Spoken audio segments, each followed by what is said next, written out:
If you find yourself bored in meetings, if you find yourself disengaged, here's what you need to do. You need to really show up to that meeting.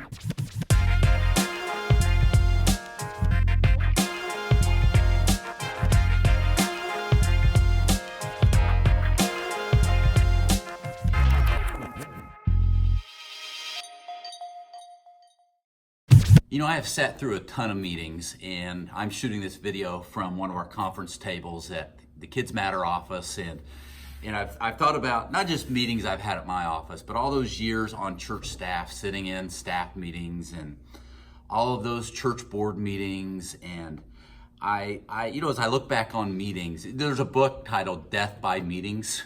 I think it's a great title because how many of us have felt that? Like, my death is going to come by meetings. And as I look back on a lot of my career and ministry life, I have to tell you, a lot of meetings don't have fond memories. I think of times being bored, being disengaged, and until I learned a secret. Now, I'm not saying I love meetings. I actually hate meetings.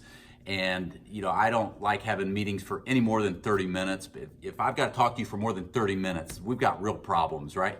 I think a lot of times a lot more gets said than done in meetings because we waste so much time. But not saying at all I love meetings, but I have learned a little secret in meetings. If you find yourself bored in meetings, if you find yourself disengaged, here's what you need to do. You need to really show up to that meeting. I think of all these staff meetings I used to attend at my church and board meetings, and I would sit there and multitask on my laptop, and I would catch up on my email and do Facebook and work on this, and this.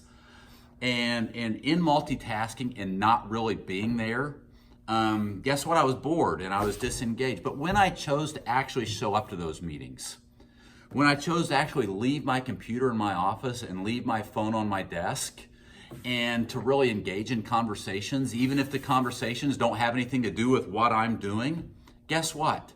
All of a sudden, they got a lot more interesting. And all of a sudden, I became a lot more valuable to the people around that table and to my boss or my supervisor when I chose to actually show up. And so I want to encourage you to do this today. The next time you're in a meeting, actually be there. And I'm not talking about just physical proximity, I'm sitting around the table, but actually show up. Leave your computer at your desk. Leave your phone at your desk. If somebody actually has to get a hold of you because of an emergency, they'll find you. You can survive without your phone for an hour, right? Be there. If the meeting is, they're talking about something totally unrelated to you, jump in on the conversation. Give some ideas and feedback. I'm going to tell you what, that is a way to gain instant credibility, not only with your coworkers, but with your boss. When you actually show up and you participate in discussions that have nothing to do with your area of ministry or your responsibilities. Just simply being there will help you avoid death by meetings. Actually show up, choose to be engaged. It'll make a huge, huge difference for you.